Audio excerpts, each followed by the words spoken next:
Good morning बच्चों। कैसे हो आप लोग? सभी कोई अच्छे ढंग से लॉकडाउन का पालन करते होंगे और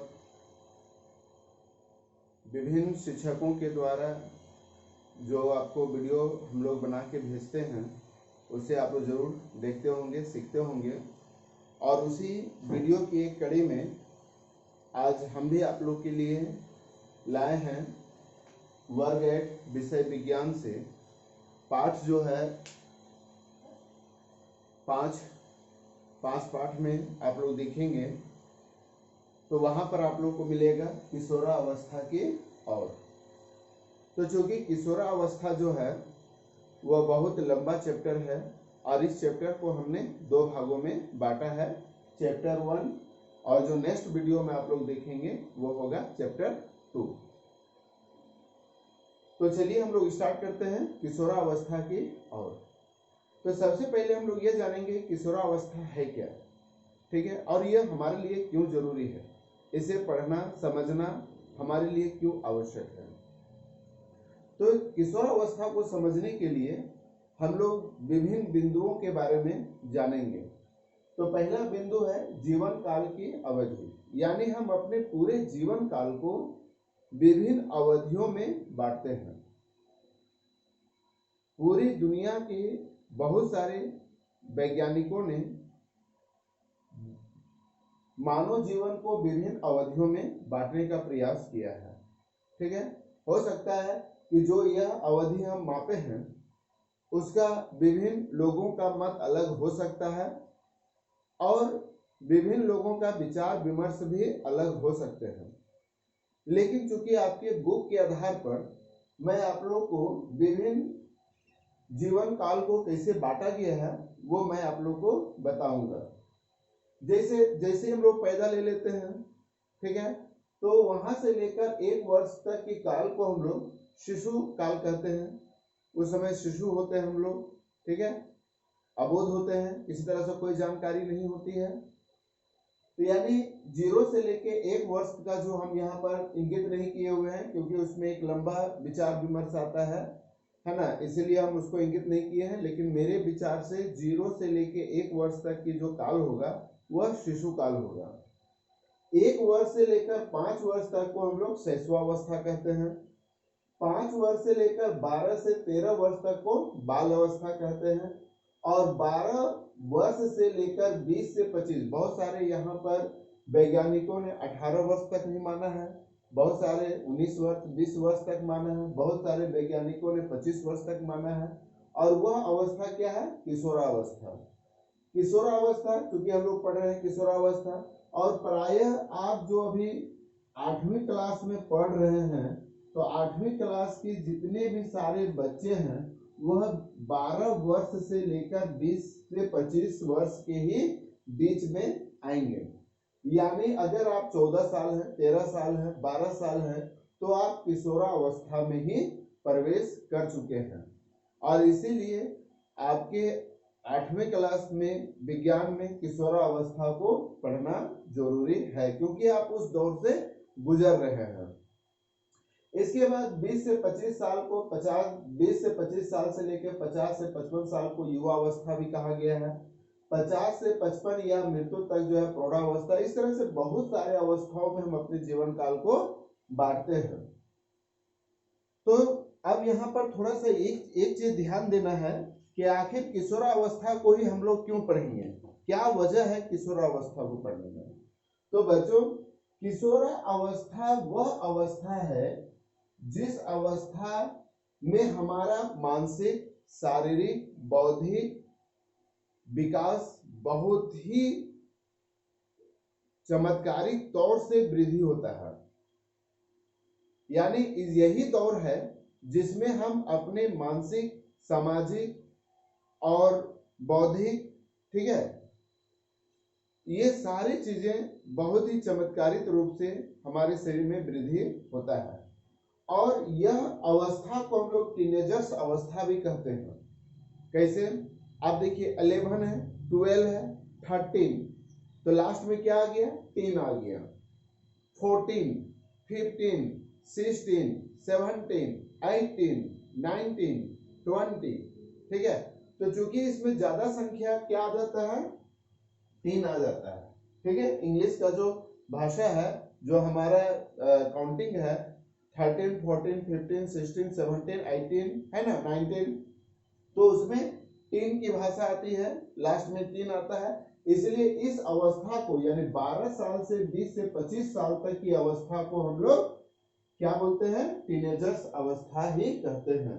और यह टीनेजर अवस्था जो होता है वह हमारे पूरे जीवन काल का सबसे महत्वपूर्ण अवस्था माना जाता है। यानी यही अवस्था जो होता है वह हमारा भविष्य, युवावस्था और प्रौढ़ावस्था का रूपरेखा तैयार करता है। यानी हम जितने भी चीजों की बात करें, या अभी आप 6 में प्रवेश कर गए होंगे, प्रवेश कर गए थे, 6, 7, 8 में आ गए, तो यानी कहीं ना कहीं आप बहुत सारी चीजों को अपने शरीर में परिवर्तन होते हुए जरूर देखेंगे, ठीक है। तो यह परिवर्तन कब होता है, किशोरावस्था। यानी जैसे ही हम लोग 11-12 साल में प्रवेश कर जाते हैं तो हमारे शरीर में बहुत सारे परिवर्तन, हमारे विचार में बहुत सारे परिवर्तन, हम बहुत सारे दोस्तों को बनाने लगते हैं, हम बहुत सारे सामाजिक कार्य में जुड़ जाते हैं, बहुत ऐसे लोगों के बीच में हम अपने बातों को आदान प्रदान करने लगते हैं, हम नई टेक्निक, नई सोच हम वृद्धि करने लगते हैं। तो ये सारा चीज कहाँ, किस अवस्था में आता है, किशोरावस्था यानी टीनेजर्स अवस्था में।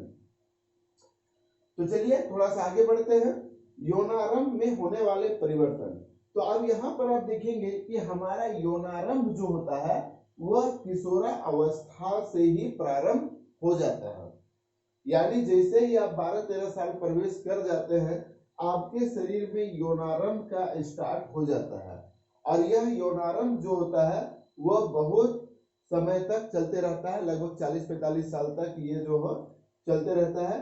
तो चलिए हम लोग यौनारंभ में होने वाले क्या क्या परिवर्तन है, यानी किशोरावस्था में क्या क्या परिवर्तन हमारे जीवन में, हमारे शरीर में, मानसिक में, शारीरिक में क्या परिवर्तन आते हैं, इसको हम देखेंगे। तो सबसे पहले क्या आ जाता है, लंबाई में वृद्धि। आप देखेंगे कि जैसे ही आप 11-12 साल हो जाते हैं, यानी 6-7 में पहुंच जाते हैं, आपके शरीर की लंबाई अचानक बढ़ने लगती है, ठीक है। यानी हम अपने शरीर की वृद्धि जो होती है, जितना हमको प्राप्त करना है अपने जीवन काल में, उसका 60 से 70% हम इसी किशोरावस्था में अपने शरीर की लंबाई जो है वो प्राप्त कर लेते हैं। यानी 18 वर्ष की उम्र तक हम लोग, लड़के भी और लड़कियां भी जो है वह अपना वृद्धि पूर्ण प्राप्त कर लेती हैं। थोड़ा सा यहाँ पर आप लोग देखेंगे अपने बुक में, अगर आप बुक निकाल के देखेंगे तो यहाँ पर एक डाटा दिया हुआ है। ये हो गया आपका आयु कितने वर्ष तक, ये हो गया लड़कियों का, ये हो गया लड़कों का। तो आप देखेंगे कि 8 वर्ष जिस समय आपका होता है उस समय लड़कियों का लंबाई 77% बढ़ जाती है, लड़कों का 72%। और जैसे ही 11-12 आ जाता है तो आप देखेंगे कि लड़कियों की लंबाई जो होती है वह किशोरावस्था में ज्यादा होती है, और लड़के का आयु लंबाई जो होती है थोड़ी कम होती है। लेकिन 17-18 साल तक पहुंचते पहुंचते लमसम लड़के और लड़कियों की लंबाई में वृद्धि जो होती है वह बराबर हो जाती है। यानी शुरुआती तौर पर लड़कियां ज्यादा लंबी होने लगती हैं, लड़के थोड़ा सा कम होते हैं, लेकिन 17-18 साल तक पहुंचते पहुंचते जो है लड़के और लड़कियों का लंबाई जो होती है वह सेम हो जाती है। अच्छा, एक चीज और याद रखिएगा कि लंबाई से माता पिता का जीन भी निर्भर करता है, इसको याद रखना है। जीन क्या होता है, अनुवांशिक गुण, यानी वह गुण जो हमें माता पिता से प्राप्त होती है। ये कोई जरूरी नहीं है कि हम लंबे ही हों। अगर आपके माता पिता नाटे हैं तो संभावना है कि आप भी नाटे होंगे। अगर माता पिता लंबे हैं तो संभावना है कि आप भी लंबे होंगे। जीन के बारे में हम लोग पिछली कक्षाओं में पढ़ चुके हैं। तो यह लंबाई भी जो होती है वह माता पिता के जीन पर, अनुवांशिक गुण पर, वंशानुगत गुण पर निर्भर करती है, ठीक है। इसके बाद आता है शारीरिक आकार में परिवर्तन। आप देखेंगे कि जैसे जैसे आप किशोरावस्था में प्रवेश कर जाते हैं, आपके शरीर का आकार जो होता है वो परिवर्तन होने लगता है, आपका शरीर गठीला हो जाता है। ठीक है, आपका शरीर जो होता है वह गठीला हो जाता है। लड़कियों में कमर का निचले भाग जो होता है वो चौड़ा हो जाता है, आप देखेंगे। ठीक है, और लड़कों में जो होता है वो कंधा हो गया है ना, और सीना जो होता है वो चौड़ा हो जाता है। और लड़कियों में देखेंगे कि कमर का जो भाग होता है वो चौड़ा होता है। यानी यह आकार में परिवर्तन कब हुआ? किशोरावस्था में। ठीक है, यानी किशोरावस्था में पहुंचने पर आपके शरीर का जो है शारीरिक आकार में भी जो है वो परिवर्तन आने लगता है। इसके बाद है स्वर में परिवर्तन। ठीक है, ये बहुत ही इंपॉर्टेंट चीज है। ठीक है, स्वर में परिवर्तन यानी योनारंभ में, जैसे ही हम लोग का योनारंभ स्टार्ट हो जाता है, योनारंभ में स्वर यंत्र अथवा लैरिक्स में वृद्धि की शुरुआत हो जाती है। जैसे ही हम लोग किशोरावस्था में पहुंच जाते हैं तो वहां पर जो है आपका लैरिक्स में वृद्धि हो जाती है। लड़कों का स्वर यंत्र लड़कियों की अपेक्षा बड़ा हो जाता है और गले के सामने उभरा हुआ दिखाई देने लगता है, जिसको हम लोग एडम्स एप्पल या कंठमणि कहते हैं। आप अपना गर्दन को इस तरह से करेंगे, आप देखेंगे कि ये हो गया कंठमणि। ठीक है, यहाँ पर बहुत सारे व्यक्तियों में आप लोग देखेंगे कि यह इस तरह का थोड़ा सा लैरिक्स जो होता है, कंठ जो होता है वो इस तरह का उभरा हुआ रहेगा। ठीक है, जो गला होता है इसमें इस तरह का, इसी को हम लोग बोलते हैं कंठमणि या एडम एप्पल। तो लड़कों में यह बाहर निकल जाता है जबकि लड़कियों में बाहर नहीं निकलता है। और यही वजह होता है कि जब ये बाहर निकलती है तो लड़कियों में यह अपेक्षाकृत छोटा होता है, यानी हम लोग का बड़ा होता है, लड़कियों में छोटा होता है। अतः बाहर से यह समर्थन दिखाई नहीं देता है। स्वर यंत्र में कभी कभी अनियंत्रित वृद्धि हो जाती है और आवाज फटने या भर्राने लगती है, परंतु कुछ दिनों के बाद यह सामान्य हो जाती है। अब यहाँ चित्र में देखेंगे कि यह गर्दन में जो है कंठमणि या एडम्स एप्पल जो होता है वो लड़कों में उभार जो है आना स्टार्ट हो जाता है। आप अपना भी देख सकते हैं कि यह उभार आ रहा है कि नहीं। अगर ये उभार आ रहा है इसका मतलब ये हो गया कि आप किशोरावस्था की ओर वृद्धि कर रहे हैं। लड़कियों में थोड़ा सा कम होता है और लड़कों में ज्यादा होता है। लड़कों में ज्यादा होने की वजह से आवाज जो होती है वो फटने लगती है, भर्राने लगती है, इसलिए लड़कों का आवाज इस दौरान में जो होता है वह मोटा हो जाता है। और लड़कियों में कंठमणि ज्यादा बड़ा नहीं होने की वजह से आवाज जो होता है वो पतला ही रहता है।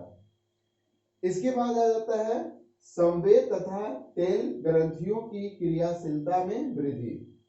आप देखेंगे कि इस अवस्था में जो होता है अक्सर लड़के और लड़कियों में मुहासे, ठीक है, मुहासे जो होते हैं वो आना, फुंसियां, मुहासे जो चेहरे पर आना स्टार्ट हो जाती हैं।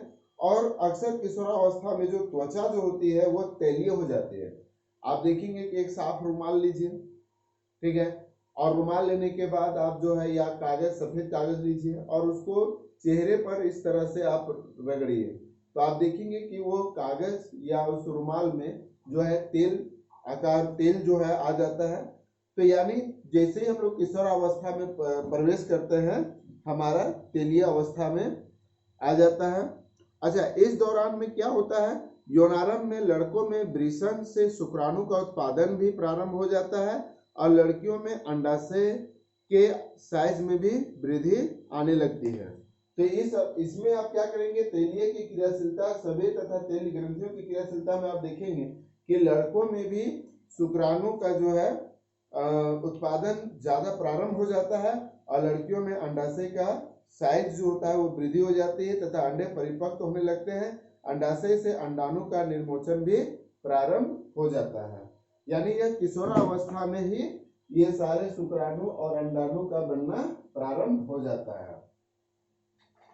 इसके बाद पांचवा है मानसिक, बौद्धिक एवं संवेगात्मक परिपक्वता प्राप्त होना। यानी यह अवस्था जो किशोरावस्था है इसमें हम क्या होते हैं, मानसिक, बौद्धिक, यानी हम लोग बहुत सारी चीजों को सोचने लगते हैं। हम बहुत सारे कार्यों को अच्छा बुरा, हमारे लिए लाभदायक, हानिकारक।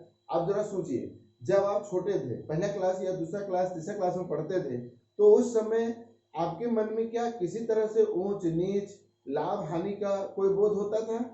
नहीं होता था। लेकिन अब अगर आपको कोई कह दे, जैसे बचपन में हम लोग क्या करते थे, अमरूद के पेड़ में चढ़ गए, ये नहीं सोचते थे कि गिरेंगे तो क्या होगा। लेकिन जैसे ही आप बड़े हो जाते हैं तो ये सोचने लगते हैं अगर हम गिर जाएंगे तो पैर टूट जाएगा, है ना। तो ये सारा सोच कहाँ से आया? किशोरावस्था में। यानी किशोरावस्था में जो होता है बहुत सारी चीज को डर भय प्रेम, है ना, ये सारा चीज ईर्ष्या घृणा, है ना, ये किशोरावस्था में ही हमारे दिमाग में आना स्टार्ट हो जाता है। एवं संवेगात्मक, जैसे किसी कोई मेरा अभी देखिए आपके समय, अभी छोटा बच्चा जब आप लोग थे तो उस समय कोई भी बच्चा से आप दोस्ती कर लेते थे। अब क्या होता है कि अब आपको आप अभी इस उम्र में बहुत सारे दोस्त को बनाएंगे, ठीक है, दुश्मन भी बनेगा। इस समय भी ऐसा हो जाता है कि बहुत सारे दोस्त आपके बनेंगे तो कुछ एक दो दुश्मन भी बनेंगे। इस उम्र में हम लोग ज्यादा रुठना बनाना, है ना, ये चलते रहता है। तो इस अवस्था में हम लोग देखते हैं। इसके बाद एक आता है गौण लैंगिक लक्षण, ठीक है। अब ये गौण लैंगिक लक्षण क्या है? तो आप देखेंगे कि युवा अवस्था में लड़कियों में स्तनों का विकास तथा लड़कों में चेहरे में दाढ़ी मूछ होने लगता है। आप देखेंगे कि किशोरावस्था में गौण लैंगिक लक्षण, तो गौण लैंगिक लक्षण क्या है? तो लड़कों में दाढ़ी मूछ आने लगता है, ठीक है।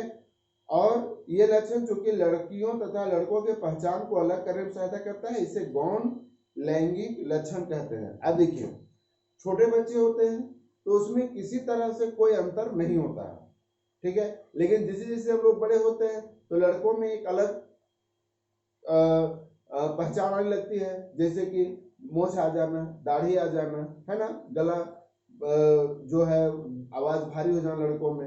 तो ये क्या होता है? गौण लैंगिक लक्षण कहलाते हैं, ठीक है। इसके बाद एक और चीज आ जाता है और वो है रासायनिक पदार्थों का परिवर्तन, हार्मोन का परिवर्तन होना, ठीक है। तो अब यहाँ पर देखेंगे कि लड़कों में जो होता है गौण लैंगिक लक्षण के अंतर्गत में आप देखेंगे कि लड़कों में टेस्टोस्टेरोन नामक हार्मोन बढ़ने लगता है, जिसके वजह से लड़कों में दाढ़ी मूछ आना, ठीक है, छाती चौड़ा होना, है ना, ये सारा चीज होता है। लड़कियों में एस्ट्रोजन हार्मोन स्रावित होने लगता है, जिसके वजह से उन लोग में भी कुछ बहुत सारे परिवर्तन आने स्टार्ट हो जाते हैं। लड़कियों में यौनारंभ के साथ ही अंडाशय से स्त्री हार्मोन अथवा एस्ट्रोजन स्रवण आरंभ हो जाता है, जिससे स्तन विकसित हो जाते हैं। तो लड़कों और लड़कियों में, इसको याद रखिएगा कि अक्सर एग्जाम में पूछा जाता है कि लड़कों में कौन सा हार्मोन्स गौण लैंगिक लक्षण हार्मोन्स आते हैं, तो वह है टेस्टोस्टेरोन और लड़कियों में एस्ट्रोजन, ठीक है। अब यहाँ पर देखेंगे कि जनन में हार्मोन की भूमिका, ठीक है। तो जनन में हार्मोन की भूमिका क्या है? तो जनन में हार्मोन की जो भूमिका होती है वो बहुत ही महत्वपूर्ण होती है, क्योंकि जनन, चूंकि हम लोग ये सभी जानते हैं कि मानव जो है उसके 5 लक्षण है, सजीव के 5 लक्षण है, जिसमें से एक लक्षण जनन भी आता है। अगर वो जनन नहीं करेगा तो वह शायद सजीव के गिनती में नहीं आता। ये हम लोग 6th क्लास में अच्छी तरह समझ गए होंगे कि जनन भी एक सजीव का लाक्षणिक गुण है, यानी जो सजीव है वही जनन कर सकते हैं। तो आप देखेंगे कि लड़कियों में जो है वो जो हार्मोन होते हैं, लड़कियों में एस्ट्रोजन जब आता है तो लड़कियों में अंडाणु बनना स्टार्ट हो जाता है, स्तन का उभार आना स्टार्ट हो जाता है। और लड़कों में एस्ट्रोजन होने की वजह से उसमें क्या होता है,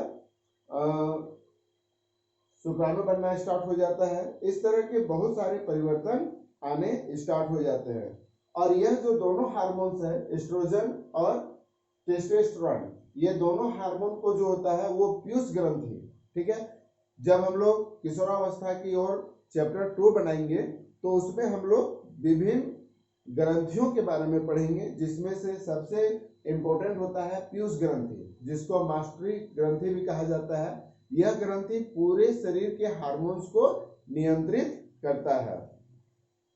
इसके बाद आते हैं मानव में जनन काल की अवधि। ठीक है, जनन काल की अवधि यानी मानव में यौनारंभ जो होता है 10-12 साल से प्रारंभ हो जाता है और ये लगभग 45 से 50 वर्ष तक चलता है। ठीक है, यौनारंभ में अंडाणु परिपक्व होने लगते हैं। अंडाशयों में एक अंडाणु परिपक्व होने में लगभग 29 से 30 दिन का समय लगता है। ये खास करके लड़कियों में होता है ना। तो आप देखेंगे कि जैसे ही 10 से 12 साल से लेकर 45 से 50 वर्ष तक जो होता है वो यौनारंभ स्टार्ट हो जाता है और एक यौनारंभ को प्रक्रिया को पूरा करने में लगभग 1 महीना यानी 29 से 30 दिन का समय लगता है। यानी 1 महीना जो होता है यह प्रक्रिया चलते रहती है।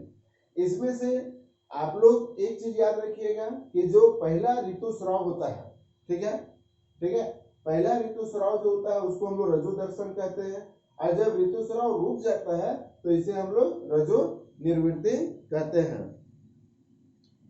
थोड़ा सा यहाँ पर ध्यान दीजिएगा कि ऋतुस्राव क्या है।